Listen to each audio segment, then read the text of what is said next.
Hello, everybody. Welcome to another episode of The Blind View here on Rumble. Here's your host, Miss Rebecca Meadows. Hello, ladies and gentlemen. How is everybody on this awesome Wednesday evening? Thank you for joining us for another exciting and fun-filled episode of The Blind View. I am your host, Rebecca S. Meadows. My co-hosts, Anya and Paul, have joined me, and I'm not sure about Brandon, but how are you guys? Hi, doing very well. Having a good day. The weather is gorgeous outside. Not February weather for the Midwest, but I like it. So hope everyone is doing good too. Yeah, I'm doing okay. It is a little warmer here as well, actually, compared to what it's been. It's been Is kind of rainy Paul? over here in California, so. Uh-oh, we can't hear Paul. I can hear him. Anya's must be having technical difficulties, Gino. No, I hear you, Becca, very well. But I don't really? hear How Paul. about now? Yeah, I don't hear Nice. Paul at Oh, all. I hear you, Paul. There must be something weird going on. Gino, I can you don't hear me know. okay? Yeah, Yeah, I can hear all of you guys just fine. So I wonder why Anya can hear. Anya, did you hear Gino? No, I don't hear Gino either. I only can hear you. Oh, that's weird. So Gino, there must be some kind of technical thing going on. Is your producer there, Anya? No, he's not. I'm all by Okay. myself today. Maybe Gino can figure Anya, it out. maybe if you leave the room and then come back in, and we'll see if that clears it up. Oh, I can hear you now. Paul, say something. Okay, I'm talking now. I just unmuted. Can you hear her? Hear it? Nope. Okay. Maybe I should Oh, let me come Okay, I'll out. try to re-enter. You Oh, guys yeah. can get started and No, Anya, no. I think Paul's right. I think maybe if he needs to re-enter. Oh, okay. Give me a Okay. second. Because Because you're you're the hearing only Gino, one. right? You said Right, you're I hear hearing you Gino both now. except for Paul. Uh-huh. Yeah, so let's have Paul re-enter and make sure his connection's secure all the way. Okay. Well, tell Anya not to talk too much junk about me, okay, while I'm gone, okay? Sounds good Okay, to me. I won't let her fall. Okay.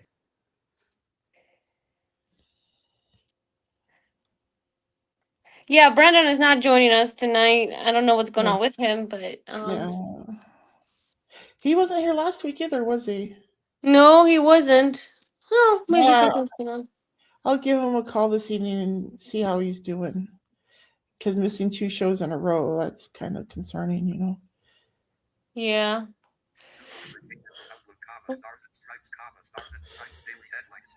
I hear somebody's jaws.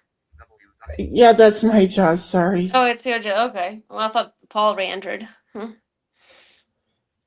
Well, that's cool that you're hearing my computer too. Okay, so I'm back. Yeah. Well, it's weird that I can hear it because if you're wearing headphones, I shouldn't hear it. So did you hear Paul say I'm back? Nope. Oh, maybe you had to come out then. Or maybe she had to go out. Okay, so Anya, maybe you should try going out and coming back in then, because Paul is back in and I can hear him. Okay. Gino, can I hear you say something, Gino? Can you hear me? Gino, Can you hear me? can you hear him, Anya? No, I can. Oh, okay. See, there was a brief moment when I couldn't hear him. Then I could, and then now I can't again. Yeah, so I maybe, just come out. maybe the problem is on your end, Anya. Would you mind leaving and coming back in? Yeah, I'm gonna try to do that. You guys can get Okay, started. Yeah, we'll get started. Okay, Mhm. great. Well, this is quite of a start to the podcast. Yeah. Okay, so are we going live, Gino? We're live now. Oh, we are. I'm sorry, I didn't realize. Yeah, Hello, we're live ladies now. and gentlemen. Thank you for joining us for another fun-filled episode of The Blind View. I am your host, Rebecca S. Meadows, and my co-host, Paul, is on with me right now, and Anya will be joining us momentarily, I'm sure. How are you, Paul? I'm doing okay. Like I said earlier, it's a little warmer here in California, which is nice. Because for a time it was pretty rainy and dreary, and I apologize about the vacuum in the background, but it was a little dreary in the little dreary recently. But it's starting to warm up a little bit finally, because it was pretty gloomy for the last couple of weeks. There we go. Now I can hear Paul. I'm back. Oh, all right. Oh, great. Well, I'm sorry about that. Can you hear me, Anya? Anya, can you hear me? Hello? Anya, Anya, can you hear me? can you hear Becca at all? Anya. Maybe she can't hear either one of us now. Yeah, that's what it sounds like. Oh, But how about yourself, okay. Becca? Anything exciting Oh, on your end? yeah. So we are closing on a house in Payson this Friday. Oh, that I remember you mentioning that the last time. Congratulations. Yeah, yeah, and but I mean, we had to get the home inspection done and all of that, and that got well. The home inspector found some problems. Mm, And when you're negotiating on a home sale, then like I I said, well, I want the seller to take care of these concerns that the home inspector listed to make the house safer for me and my family before we move in, right? mm-hmm. And so I sent those to our real estate agent, and then he gave them to their real estate agent, who gave them to them. And so they spent time working on fulfilling those requests, fixing all those repairs, right? And I was really pleased that they agreed to fix all of them and not try to push them off on me, because I really didn't want to have to deal with it. Sure. And I told Richard up front, I said, make sure that they know that I intend to pay the home inspector to go through there one more time, just to make sure that all of the repairs he suggested have been done to make that home safe for us. And what kind of repairs? Oh, there were, I mean, some of them were pretty mediocre things that we could fix ourselves. But then there were things like some of the rafters up in the attic were rotting and collapsing. You know what I mean? Oh, And I said, I want those addressed. And Richard's like, what else are you really concerned about on here? I said, well, mostly those rafters. I said, and any of these electrical things that he mentions here, I want all these electrical problems addressed, because I want to make sure that there's no danger of any electrical fires when my family and I move in. Oh yeah, that would be a big issue. That would Yeah, be quite and a hazard. Yeah, and there were some other things he listed, like he mentioned that the step, because it has like a step on the outside of it, right? And he mentioned that the railing is loose. And so that's one of the things. I mean, we could have fixed that easily enough ourselves, because my dad's like pretty handy, and I've got a good handyman myself and stuff, you know. But I thought, well, let's have them take care of everything before we buy it from them, right? And they agreed to take care of everything. So now we're just waiting on the home inspector to do his inspection. And I think Richard said that tonight or tomorrow he'll have the home inspection finalized. And then Friday is our closing. So if the home inspector's new report says that everything has been fixed, you know, to within code and stuff, that's part of the process, you know, when you're buying a house. right. Yeah. And as a blind woman, I take them really seriously, right? Because I can't see a lot of the stuff that a regular sighted person could see when they're buying a house, right?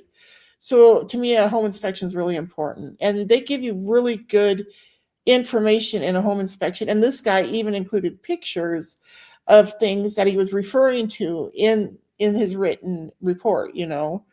And so that helped. And because, I mean, Tim can see, he's able to see the pictures and realize, oh yeah, that's this part of the house that the inspector is referring to right now. So then Tim would explain it to me better, you know what I mean? And that's just the, you know, like I said, it's the process. But it's have these home inspectors are really good tools for home purchasers to use. You know what I mean? And usually your real estate agent can help you find a home inspector. Yeah, it's an important part of the process, because you don't want to find something hidden. I hear stories that some inspectors were bad, or just did not do the inspection at all, which is, I don't think it's even legal not to have an inspection before selling the house. But there are stories when people move into the house and then they find some hidden concerns that should have Oh, been addressed, and they hire lawyers, and it's just okay. So no, let me explain it to you. It's not the home. It's not the person selling the home. It's not their responsibility to pay for a home inspection and do all that stuff.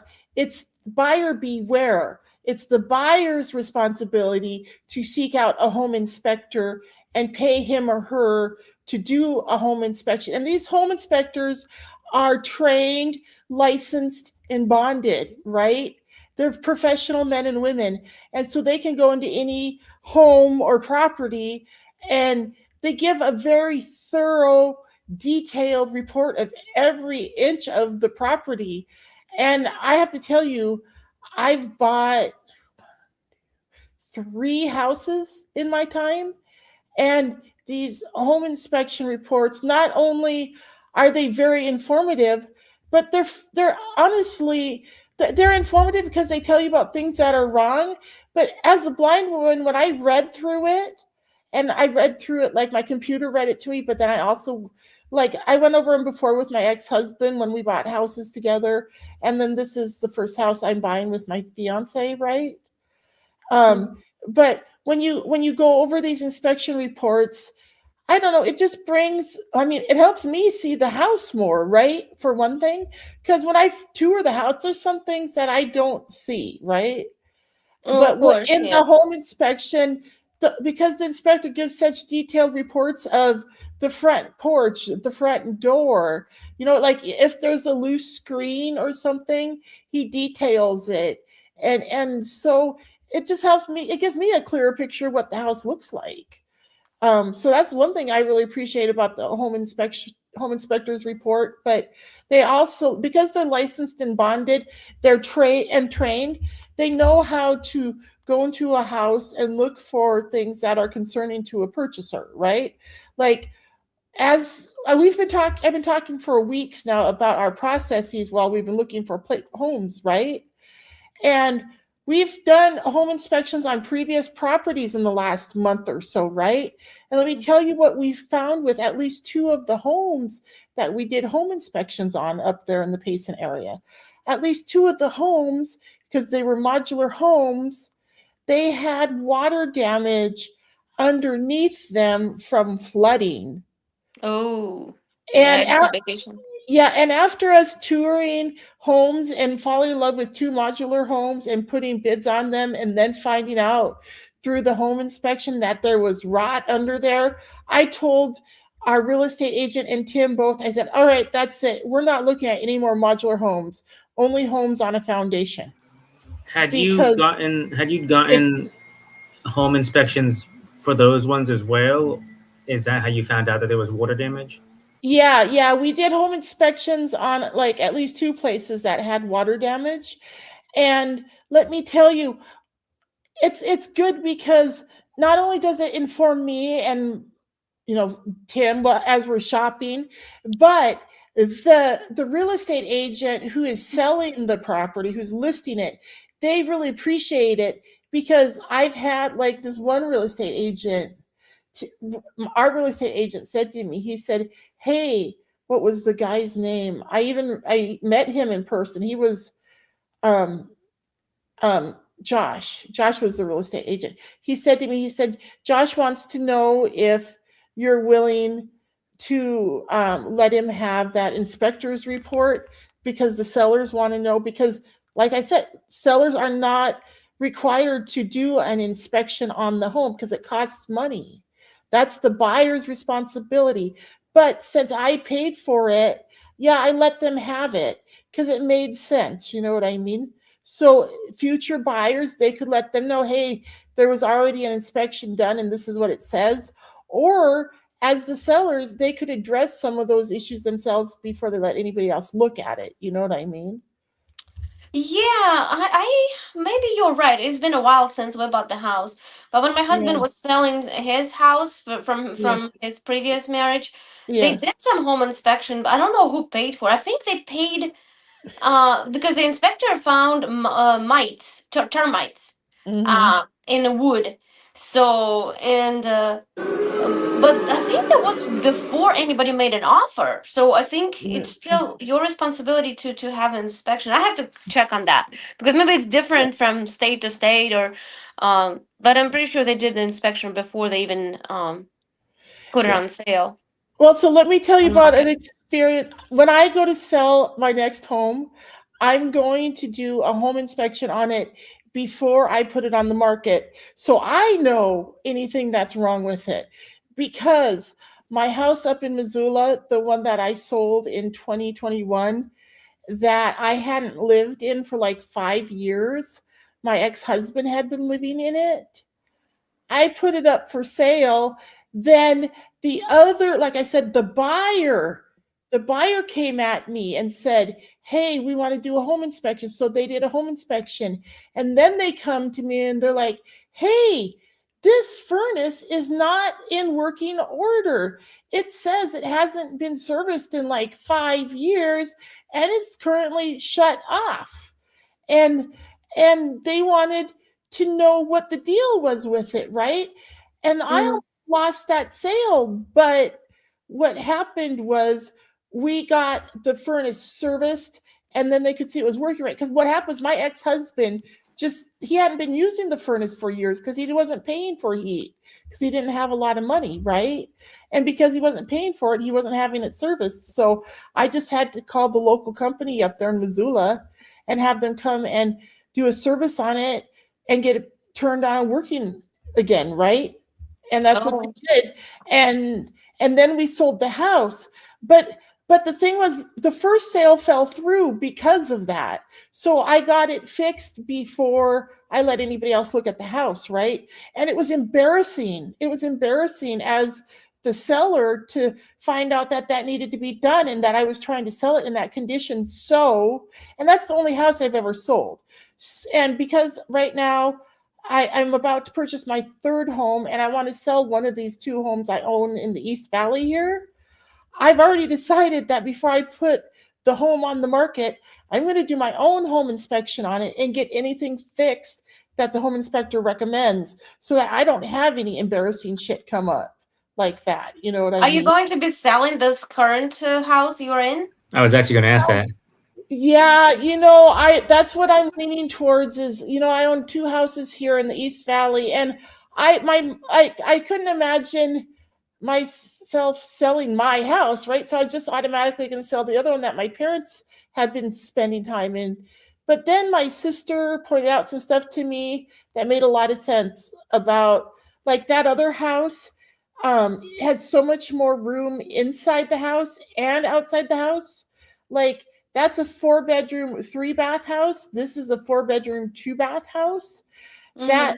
That house has a full backyard that's fully fenced and lots of room for the dogs to run and room for us to recreate and stuff like that in. And this backyard, like 90% of it's taken up with the stupid pool and jacuzzi, right? And so that's one reason why I like the idea of getting rid of this house. Yeah, okay. And plus over there, the front yard is also fenced. So the front yard is an area where the dogs could run occasionally and we could also recreate because we also have a table and chairs in the front yard over there. And like there's a putting green in the backyard for people who like to golf. You know what I mean? So, and Well, like my that dad other one likes sounds to like a golf. really nice place. I would do what you're doing for sure. Yeah, I'd keep that one and sell the one with the pool and the jacuzzi. Yeah, and here's another thing, like that one over there, I just bought that one in 2022, and this one I bought in 2015. So I've owned this one for over a decade, right? I've gotten my money's worth out of it living in it, right? And I've done a lot of improvements to this place, right? I put a new roof on it and new solar panels, and I remodeled the master bathroom and stuff like that, right? But over at the other house, I put way more money into that, right? And if I sell this house, I'll make my money back on it for what I paid for it 10 years ago plus some, right? But if I sell the house across town that I just bought 4 years ago and that I poured a whole bunch of money in because my parents wanted to make a bunch of improvements and stuff, I will be losing money if I sell that house right now. Are they So all mortgaged? Like these houses all mortgaged? I have money on them, yes, but only because I'm buying that property in Payson. So once this all goes through, then that's why I'm going to sell one of them to pay off the loan. You know what I mean? Oh yeah. Well, Yeah, that makes sense. Yeah. And how do you choose? And the property in Payson was a little bit more expensive than the house that I got a loan on. So I had to get an advance on my HELOC on the other house to make up the difference. So. And how do you choose the house? Because like for us as blind folks, like you can't see the pictures beforehand. You can only hear the descriptions, and then you walk in like you don't know anything. Like you just walked into the house, and how did you go? Like, do you go around and touch things and try to decide how it feels, like the energy of the house, or like? So let me tell you, and this is what I meant, like today when I was putting on my topic on the group thread, and like my phone doesn't work very good when I'm trying to enter information right now because I don't know, like the screen has problems.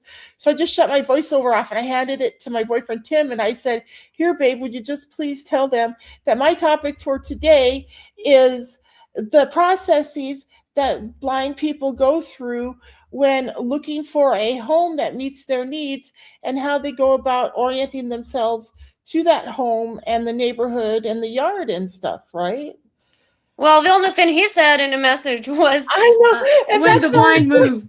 And that's why I'm clarifying for you, Anya, because of our conversation on the thread, and I didn't have a chance to talk to you about it before now. But yeah, my boyfriend, he's a man of few words, and so instead of saying what I said, because I told him, I said, please put on there that my topic for tonight is the processes that blind men and women go through as they go through buying a new house and orienting themselves to the new house, yard, and neighborhood. You know what I mean? And all he put on there was when blind people move. Yeah. And so I understood why you had questions, but my phone is a piece of crap and it's really hard to go on and enter a lot of information myself on there. So that's why I just figured I'd clear it up on the show. Yeah, it's a good topic because it does take a different approach for blind people to figure out your domicile. You look. I remember looking at a bunch of houses, and some places you walk into, and you're like, no. I mean, maybe I'm too like energy perceptive. Like I kind of feel this. Of course, the layout matters a lot, like different general things, but. Yeah, you have to really feel that house. Yeah, and for me here in Arizona, it's not just the house. The yard has to be user friendly too, because when it's so beautiful here most of the year, I like to be out barbecuing or lighting a fire in the fire pit or running around with the dogs, playing fetch or whatever. And we can't do that here in the backyard because of the stupid pool and jacuzzis. So I just feel like there's going to be so much more opportunities for us up there because the yard is like an acre or an acre and a half, something like that. The only problem is it's not completely fenced right now. So once we close this Friday, that's the first thing Tim and I are going to do is we're going to go up this weekend and do an inventory of everything we need to do to get it ready before we move the dogs up there and start moving furniture and stuff up there. Well, congratulations. Yeah, congratulations. Y'all both must be real excited. Yeah. Yeah, but move is gonna be a bitch. I'm telling you. Yeah, I remember those never-ending boxes and packing and packing and packing and it's just so exhausting. I remember we had to carry a mattress. Luckily, at the time we had a queen size. Right now we have king size bed, but then we had queen size and we had to bring it from one house to another. And after the commercial break, I'll tell you how I minimize all of that. Okay. Okay, sounds good. Okay, great. We'll be back after these messages. Hi, it's me, your favorite author, Rebecca S. Meadows, here with another message. You can go up to Amazon and search Rebecca Meadows author to get your hands on each of my books. And each book is available in Kindle, digital download, Amazon print on demand, or on Audible. So enjoy, and please send me an email at beccameadows76@gmail.com and let me know what you thought of my book, okay? Oh, and please go up and write a review for me too. Thank you. Peace out. Okay, are we back now, I think? We are back, yeah. Okay, so I was going to share with our audience methods that I've used in the past to help mitigate the headache and hassle of moving as a blind woman. What I typically do is after I have like my possessions boxed up or bagged up or whatever, I contact the local labor ready office and I say to them, hey, can you send me, like, when I moved my mother in law and my ex husband and my stepkids and myself all from two homes into two other homes, you know what, in 24 hours in Missoula, what I did was I just used Labor Ready. Labor Ready is a really good option because they have people that are sitting there waiting for people who need labor, and they're usually like, they'll send you people who are able, you can tell them, you can be like, send me some people who are able to lift boxes and carry boxes because we're moving, right? And so I would just like rent a truck and or a trailer, right? And have the guys load the boxes in the trailers and shit. And then I usually have like, and I didn't have my handyman in Missoula, but in Missoula where I did this all before, like I had friends from church, and like I lived there for 20 years. I had a lot of friends, right? So like I'd enlist my friends and they'd help also like drive like whatever vehicle me and my husband had at the time, and like my stepson's vehicle and my stepdaughter's vehicle, and like one time our church helped us move, right? I remember a lot of people showed up from our church to help us move that day too. Our pastor was there, and Ken Headage from the church board was there, and Thad Turner was there, and a whole and our pastor back then was Don Kelly. He was a really great guy. But it was, we had a lot of support from our church, you know what I mean? And but if you don't have a church, like you have neighbors, you have like in-laws and co-workers and stuff like that, you can usually find to help you like load your trucks up, and then you just need a couple drivers to drive everything to your other destination and then unload it in your house, you know. It's been something that I've been thinking about because Mhm. I don't know if I'll have to move in the near future for work. But it's been something I've certainly had to think about in terms of what companies to use and that kind of thing. And so I guess I'll kind of see what's next for me. I may have to move for work, and I may not. Who knows? But I think you're right, Becca. I think if you have, a church or what have you can go to, or that you're a part of, that really helps. But when it comes to the coworkers and neighbors, well, you have to kind of get to know your neighbors. We don't really Mhm. know ours, and then your Yeah, coworkers have to like you, and yeah, I'm right. not sure if Right, many of and mine be like able me. to. Yeah. But But the suggestion I wanted to make, Paul, if you ever move, so if you know the date when you'll be moving ahead of time, like if you want to hire like a moving company or something, call them ahead of time. Yeah, Because we called and we were told that they were like a month and a half booked. A month and sure. I was like, holy cow! And I'm new to town. I was new to town, and we didn't have many people to ask. All my husband's generation people, like, well, his friends, they're all kind of older, and then they're not down with lifting heavy shit like that. So we just ended up having to move ourselves. It took us quite a long time because we did a little bit at a time, a little load after little load, and on and on. And all the like, super heavy pieces of furniture, we just had to find somebody like through some friends, but it was not easy.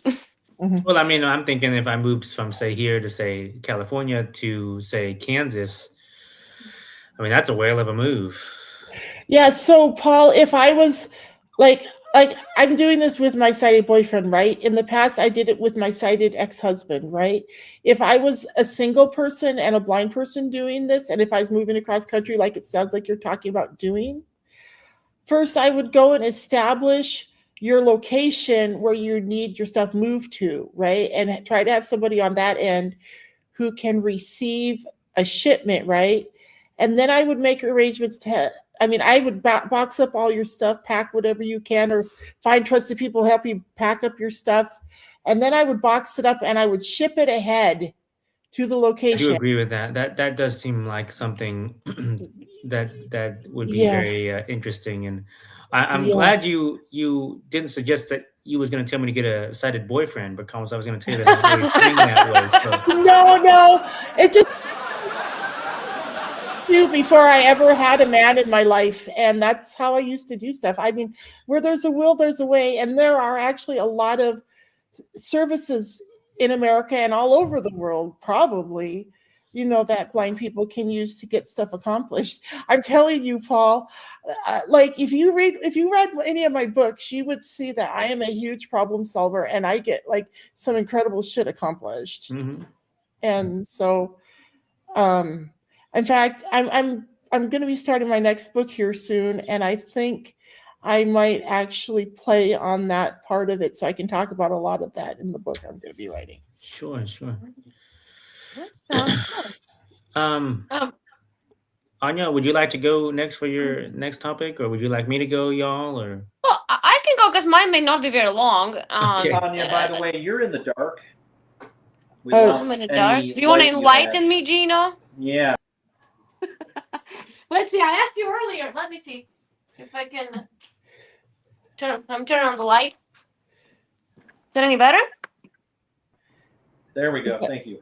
Okay, good. Thank you. even I can see you now. I don't know if you guys saw my email with the topic, Thank you. but I was essentially wanted to talk about this topic came up in a conversation with a friend, and I was like, well, yeah, that does happen when you're a blind person and just talking to somebody about some generic topics, maybe even controversial or something has nothing to do with blindness, and people sometimes you do not take you very seriously. Like they don't give you enough credit that you might actually know something on a topic. Like it did happen to me in college. For example, when we were put into groups to do an assignment. And yeah, a lot of times I felt like I was being bypassed. But people would not want to engage very much, and even if they do, and they don't agree, I'm pretty opinionated. Everybody knows that. But if they Really? if they don't agree, a lot of times they choose not to argue, like not to challenge. Maybe they're just afraid to offend you or something. Have you guys ever had that happen? I never knew you was opinionated. Can we kind of dive more into that a little bit? Hello? Oh, I guess. I hope she didn't lose her mic again. Can you hear us, Anya? Hello? Oh, no, she did. I think she's trying to cover for her embarrassment. I'm just kidding. Anya, hello. Yeah, she froze up. We lost her. Okay. I mean, I think I've been through that before quite a bit. I can't think of any specific examples per se, but I know that that's happened to me, unfortunately. People won't ever say, I don't think, that they think less of you or think you're less intelligent, but I know that I've certainly gotten that vibe from people when talking to them about different things. I'm sorry, I had to restart because I couldn't hear you guys again for nobody. So I don't know if you noticed my absence, but I'm back again. Okay. Oh, well, I was just saying that we didn't know you was opinionated, and I want to know if you wanted to dive more into that, but we don't have to. But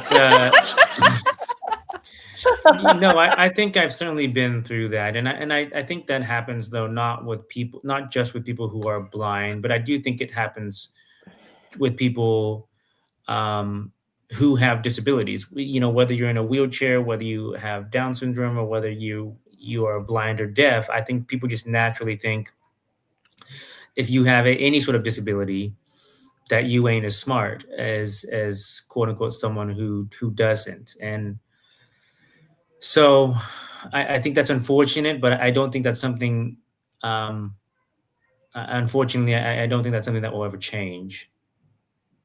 Yeah, and back to me being opinionated. I wouldn't hold back, but when people see that coming from you, they almost get scared in a way. So not everybody.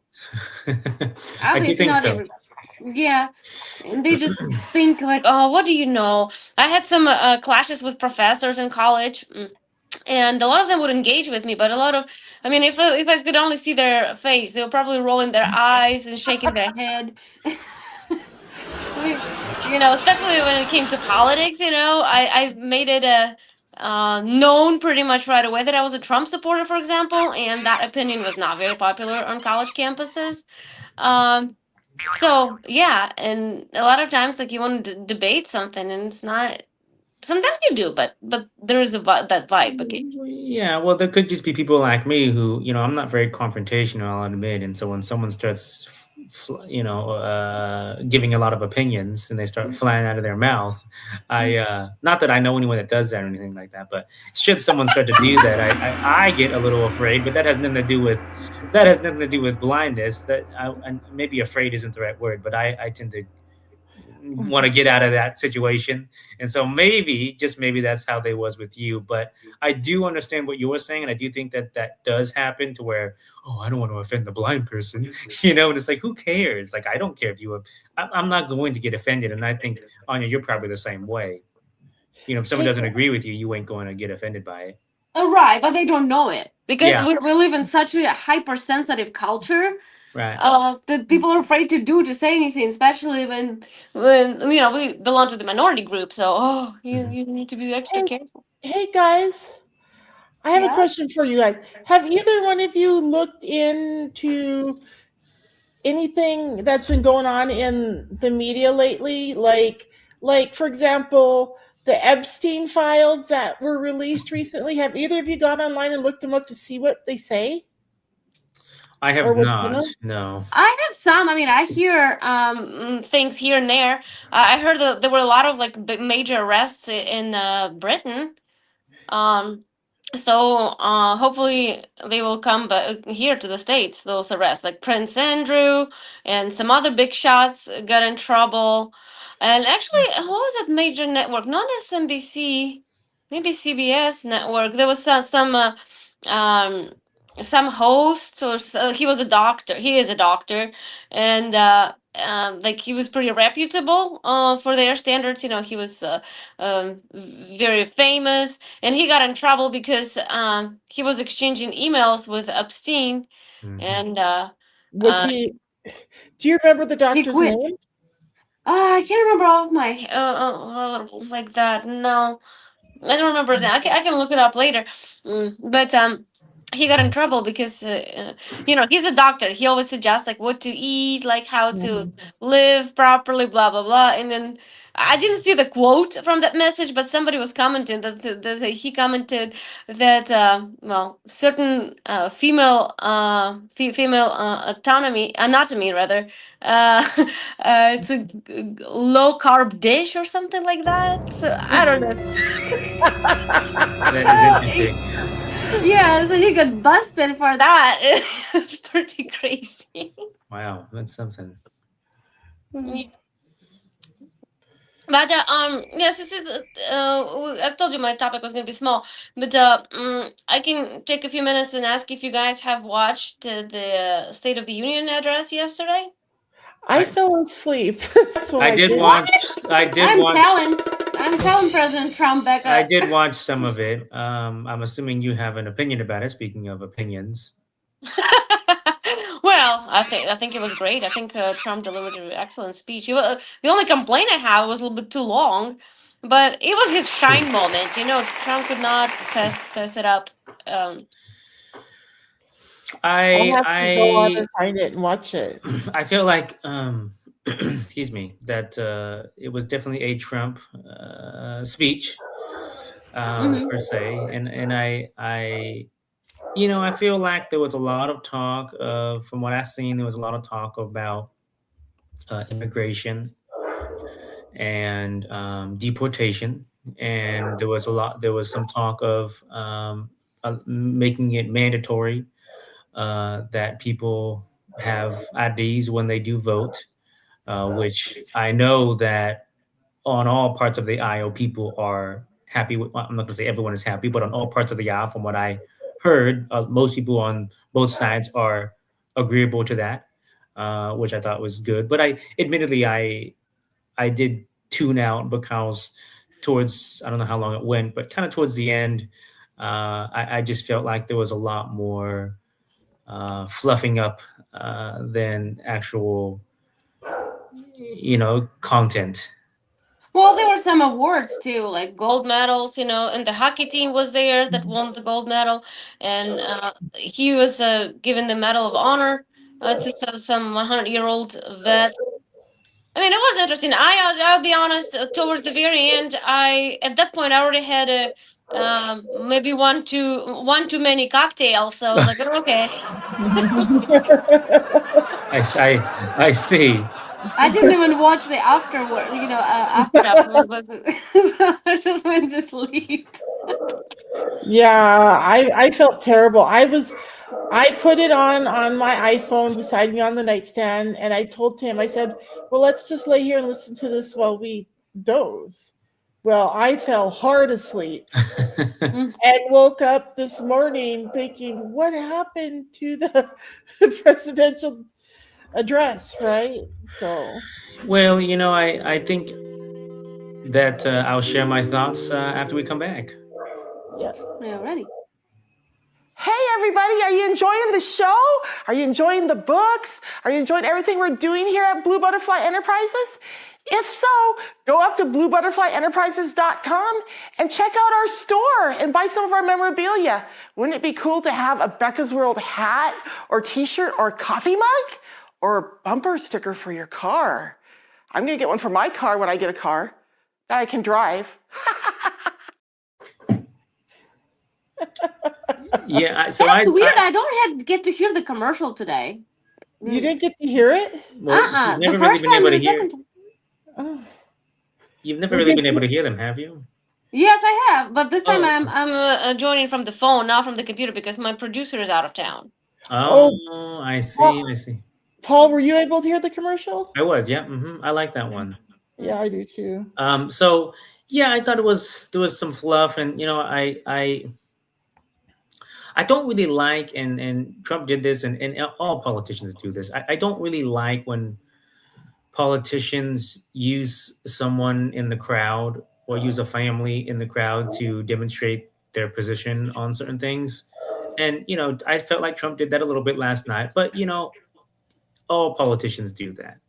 Whether you're on the right or on the left, they all do it to make some gains. And so I didn't really like that very much. But yeah, I mean, I thought it was very Trump-esque. But if for those who enjoyed it, awesome. And for those who didn't, that's fine. Well, maybe, I don't know if Gino can hear us. I don't know if he watched it, but it would be interesting if there were any visual moments, because normally I watched it with my husband, right? But he was gone. So I watched it by myself. And sometimes it's so fun, like to see people's faces, their reactions, like Democrats, like at times they were so confused, they didn't want to clap, but there were some moments that they were supposed to clap, but they didn't. And there was, then on Facebook I saw, again, I cannot comment because I don't know what exactly was being shown, but Alhan Omar, when Trump was talking about Somali fraud, like they frauded billions of dollars, and apparently she made some faces, like, yeah, I don't know. Like, I know it got a little tense there, but Gino, go ahead. I actually, can you hear me? Yeah. Yeah, I actually didn't get to finish. I was watching it before we went live tonight. Probably only got through the first 20 minutes, and I hear it's the longest State of the Union like on record. Oh, yeah, really? It's 1 almost hour 2 48 minutes. Yeah. Oh, Yeah, I'll 1 have hour to and go on 47 and minutes or watch something. it. Yeah. So I did not get to complete watching it. But for me, I really don't care about any of these State of the Unions because it just feels like a dog and pony show to me. I did just kind of tune out a little bit because just like celebrating all these things. And I was like, okay, well, I don't really see in my life, and people I know, these gains with the economy doing so much better. I just drove across country and I'm like, so the gas prices are lower? Where? Like in some like one horse town? You know what I mean? That has one gas pump? Because I don't see that anywhere. So No, I do kind of agree with you there, Gino. I mean, if you I'm sure go back and listen to what Joe Biden State of the Union. I think you'd hear similar things Yeah, of how. but that's why I can't stand these things, is because I feel like they cherry pick things on both sides to make themselves and their party seem like they're doing just such a great job, and the union's strong, and look how great we are. That's just not empirically true. The country has continued to devolve. The union is not strong. The union is the worst it's ever been in my lifetime. But to your point, a lot of people get upset because here in California we have Governor Newsom, and Governor Newsom will talk about how great this state is and how much it's thriving, and many of people will point to the ways that it's not, and he completely ignores those things that other people are saying. So he does that too. I call him Governor Nuisance. I'm not saying that there was anything different that I was experiencing in the last, in that 20, 30 minutes I got to sit through. Sure. It just feels like business as usual to me. Mm-hmm. Yeah, my husband cannot stand watching those either.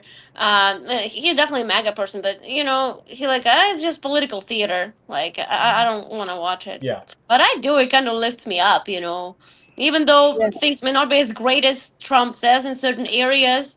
But he's an optimist. He always says everything's great.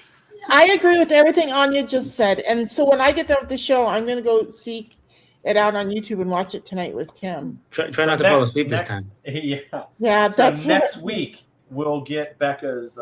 We're going to get her take on it. Yeah, Beck. Don't forget.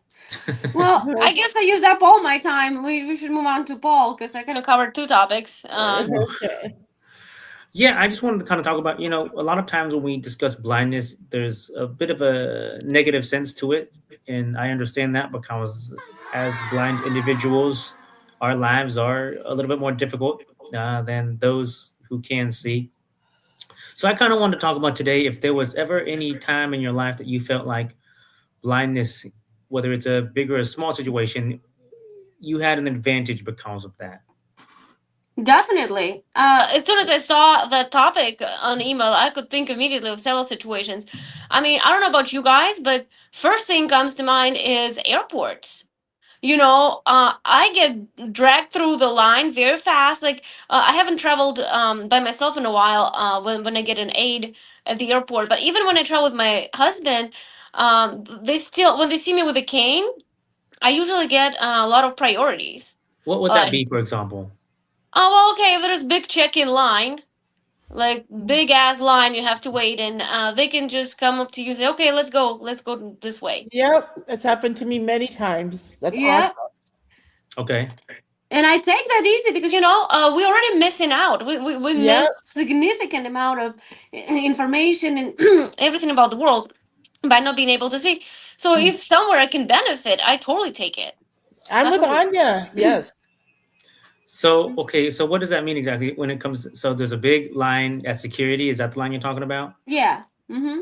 Okay. Security check-in. Or check-in when thing. You're checking in checking in G5. And so you're telling me that in some places that y'all have been, they will take you to the front of that line?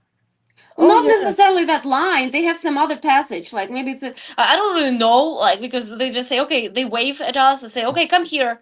And whatever here is, that's where we go. at check-in, at check-in there is like or not check-in, but like boarding. There is like a priority boarding and shit, and they always pull me to the beginning of that too. So I've seen that with boarding. I've definitely boarded first. Which I don't really, that's fine. But in terms of the security and check-in, no, I've never been moved to the front of the line, and I travel by myself the majority of the time. So that's a little interesting. Yeah, it happened to me. It happened here in the States. It happened to us in Italy when we were leaving, and we came to the airport. And Milan airport is huge, and we came in. It was morning, so lots of flights were leaving in the morning, and we're like, "Oh my gosh, we're gonna stand here for a while." And my husband goes, "Well, maybe let's just see if somebody sees your cane from the workers." And sure enough, somebody showed up, and then they just took us to a different counter, like special counter of some sort, and yeah. Like No, that's I don't think there maybe have been some times where I've been that lucky, but the majority of the time, no. I've waited in line with everybody else. The only exception to that, like I said, is boarding. If you have a disability, they allow you to board first, which of course I do that, and I think part of that is so they allow that So, so you can have, it's so, easier for them to get you on the plane. so you guys know when that never happens? when. The day everybody shows up at the airport because everybody's flying for the NFB convention. I've noticed that when there's 100 blind people at the Oh airport, yeah, you're right. then we're all chopped liver. You know what I mean? I've never Yeah, I've that's never true. actually experienced that, Colin. When, like I said, usually when I'm flying, it's usually me, and I've flown with a friend of mine who's also blind before, and so they'll Mhm, bring us both. But I've never been in a situation where it was, mhm. 50 or 100 other blind people in the airport. Never even Oh thought yeah. about that. Oh yeah, you hear Oh tap tap tap tap from all the directions. Yeah, and Wow. yeah. iPhones are And talking. every once in a while there's dogs getting in dog fights with other dogs. Oh, that's All the exciting. guide dogs. Oh yeah, and the banquets. Oh, the banquets are crazy. I hate standing and waiting in line so long. And then when there's dog fights too, when you're in this little cramped hallway in the hotel waiting to go in and get seated at the banquet, and there's guide dogs getting in fights, it's kind of scary sometimes. Yeah, last couple of years it's been pretty trashy. I don't know what the deal has been, but I don't remember from the past years that you come and you wait forever in line in the huge crowd of people. Right. I don't remember how it was done before, but last 2 years Yeah. I was not happy. Was Well, y'all at the yeah, national conventions? The Yeah. NFB hasn't put on very good conventions since the quarantine. I wonder what the reason for that is. I don't know, but you Oh, know what? I'm going to try to go to the ACB, the American Council for the Blind convention this July. Hmm. And yeah, I'm you going, did mention that, I think. Yeah, that would be yeah, good. and I'm going to the Arizona State, Arizona Council for the Blind convention in August too, or I not August, wonder but how much April. I different it'll mean. be. I've never been to a convention, Yeah. national one, that is. I've been to a state one, I reckon. Mhm. So Yeah, it's a good experience. I mean, those elevator lines can be annoying. But I was gonna give you, Paul, and back to another example. You were asking like Oh yeah.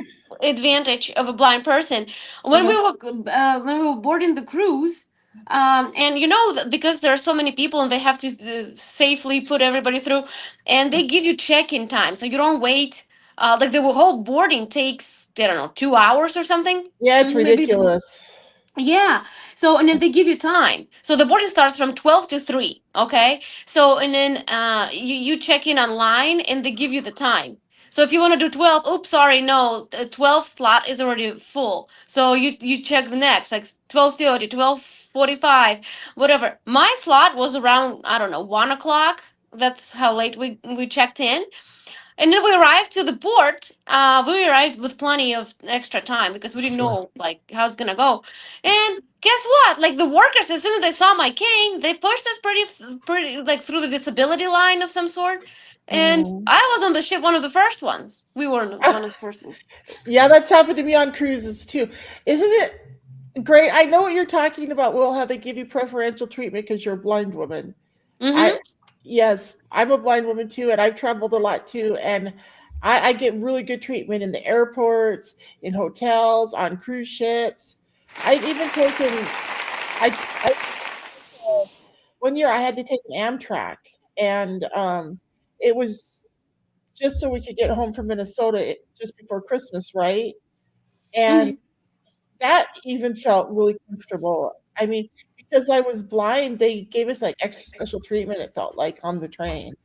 Like, I don't know if it was just me, but I thought it was great that we had this porter that would come to our car anytime we rang the bell and take a food order and go and make the food and bring it back. It was awesome. I Hmm. loved it. Have any of you ever taken an Amtrak? I have taken trains, yeah. In Europe they're very popular. Here I don't recall exactly. Yeah, I've only had that one opportunity to be on a train other than like these little theme park trains and stuff. It was an Amtrak train that I went on, and I really want to go again, and I'd like to sit in one of the regular box or one of the regular like cars where people sit and stuff. Because what we did was we rented a sleeper car because my son John was 10 months old. Oh, Mm. And it was winter time, and it was miserable, and so I rented a sleeper car for us, and it was really comfortable for me because I was exhausted, but it was so cold, and I remember like we were on it for like I think 3 days, 2.5, 3 days getting back to Spokane, right? Where we had left our car. And I just remember like I remember sleeping, dozing a lot, and Johnny was sleeping a lot because he had his ear infections. And we had taken him to the emergency room before we got on the train, so we had like antibiotics for him and stuff. So he was sleeping a lot because his ear wasn't hurting so bad. And I was sleeping a lot. And I remember waking up occasionally. And I remember one time I woke up and I asked my ex-husband, Randy, what he's doing. I said, honey, what are you doing? And he said, I'm looking out the window. And he said, but I think I'm going to shut the blind because right now the train is scaling the side of a cliff. he, Oh. he said he was looking out one way and looking at the site, and then he looked down the other way, and then he realized that there was nothing there. That's how he figured out that we were going up the side of a cliff. He didn't quite realize right away until he looked from the other angle, that's scary. Yeah, Scary. and it was in the moonlight, right? So it was pretty cool, But yeah, it was pretty scary too. But I really enjoyed that first and only ride I've ever taken on Amtrak. So it's on my bucket list to go on another Amtrak ride someday. Yeah. Yeah, travel is fun. But Paul, did you think of any since you introduced that topic, did you think of any other advantages? Have you had any advantages for blindness? I don't know if it's blindness specific, but one of the things that I was kind of thinking about was sports actually, because nowadays everybody from the NFL to the MLB to NASCAR to any kind of sport you want to watch, a lot of them, if you want to watch them, you have to pay for multiple different streaming services to do so. Huh. And like for example, I'm a big stock car fan, and right now, if you want to watch the races, they are exclusively on, say, Fox for 6 weeks, and then they're on Amazon Prime for 6 weeks, and then Oh, they're on really? Peacock for 6 weeks, and then they're on Oh, NBC for 6 weeks. And so to me, I've made the joke recently where I listen to the races on the radio or on through the online radio methods.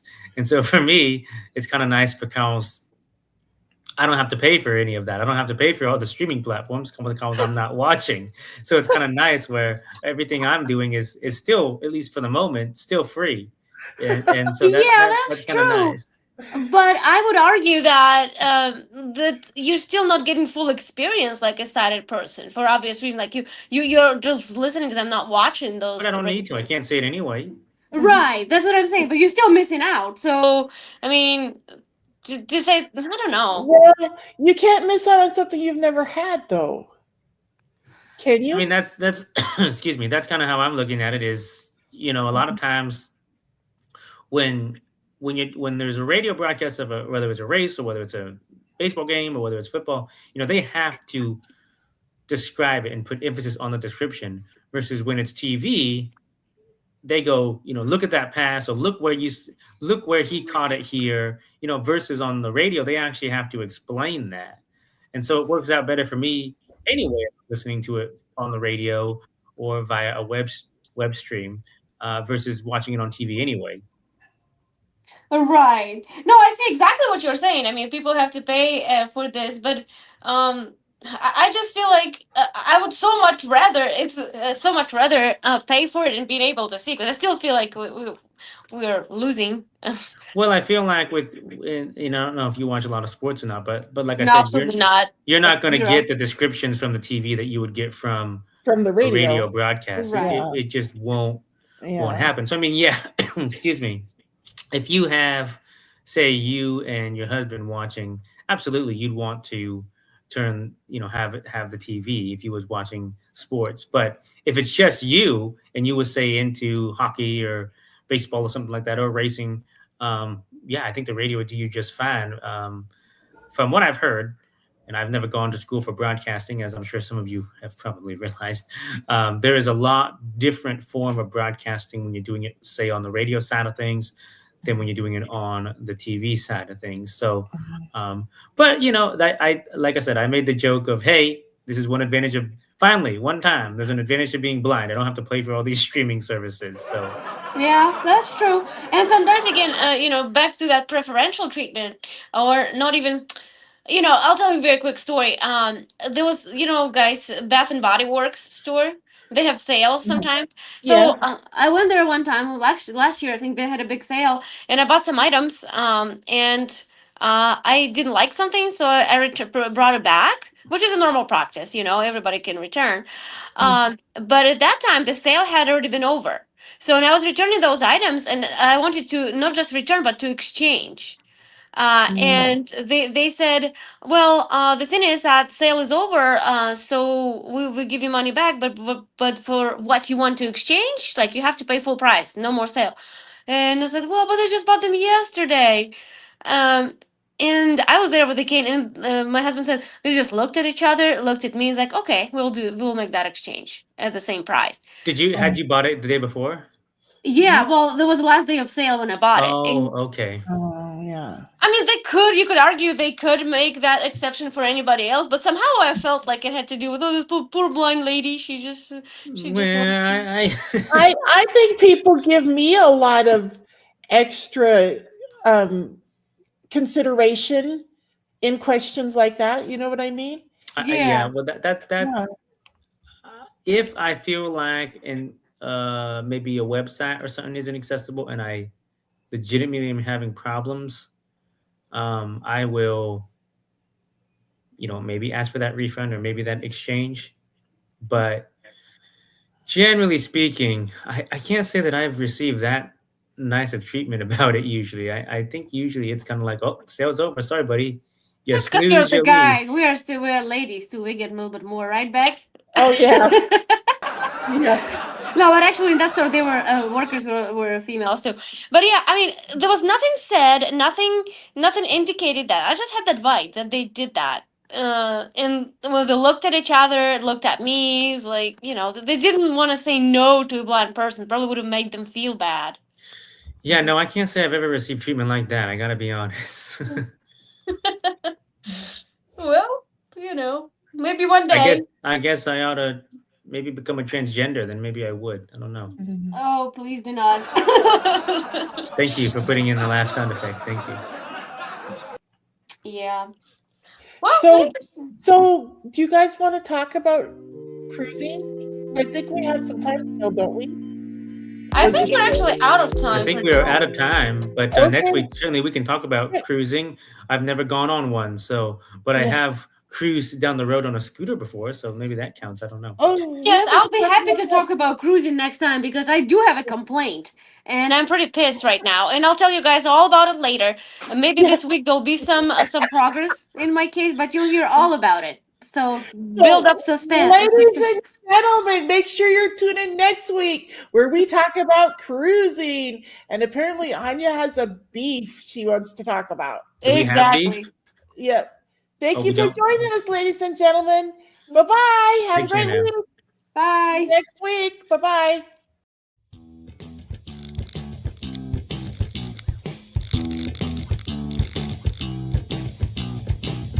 Thank you for watching Becca's World.